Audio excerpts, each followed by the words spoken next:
Bonsoir. Bonsoir, merci. Je m'appelle Sylvain Larocque, je suis Canadien.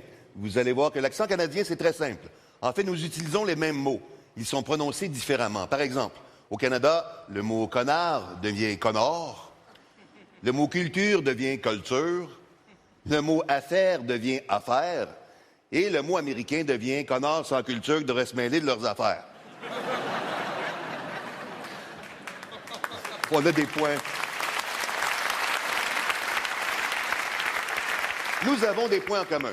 La langue française est notre point commun. Et je suis un amoureux de la langue française. Je trouve que c'est une langue qui est belle, qui est précise, qui est sexy, mais elle est très compliquée à apprendre. Vous vous souvenez de la petite école? Hein? Au début, ils nous apprennent l'alphabet, les lettres.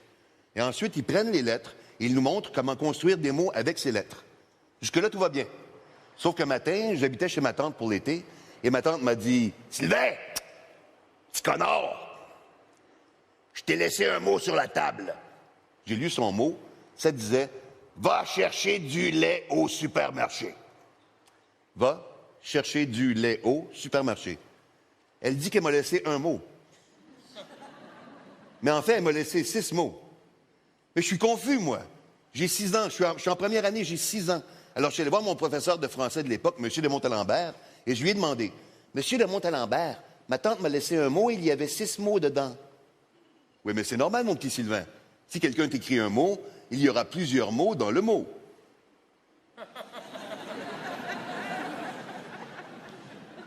Il y a plusieurs mots dans le mot? Ça, c'est parce que le mot est enceinte, c'est ça? C'est parce qu'il a embrassé le point-virgule? Mais s'il peut y avoir plusieurs mots dans un mot, c'est quoi le maximum de mots qu'il peut y avoir dans un mot? 200, 300? Non, mon petit Sylvain. Si quelqu'un t'écrit un mot de 200 ou 300 mots, ça devient beaucoup plus qu'un mot. Ça devient une lettre.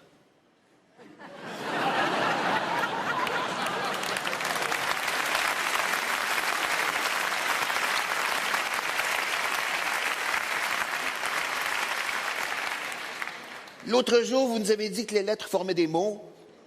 Ensuite, vous avez dit qu'il y avait plusieurs mots dans les mots. Et s'il y a trop de mots dans le mot, il redevient une lettre. Vous comprenez pourquoi j'aime autant les maths. Et ça ne fait que commencer, parce qu'après, ils t'apprennent qu'il y a plusieurs sortes de mots. Des articles, des sujets, des verbes, des noms. Et un beau matin, mon père a laissé traîner un journal sur la table et j'en ai lu un bout. Et je suis allé voir mon professeur, je lui ai dit « Monsieur de Montalembert, j'ai lu un mot qu'un journaliste a écrit dans le journal, mais en fait, c'était peut-être une lettre, parce qu'il y avait plein de mots dans le mot. » Non, mon petit Sylvain, si un journaliste écrit quelque chose dans un journal, ce n'est pas un mot, c'est un article.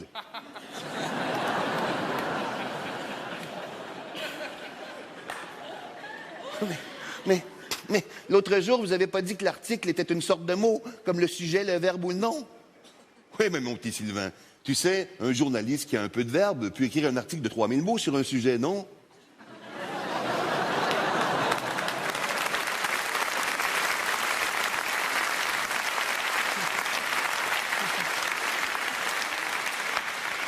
Moi, je vais m'écrire un mot pour m'en souvenir parce que je vais l'oublier. Non, tu vas prendre une note. Ne mêlez pas la musique à ça, s'il vous plaît.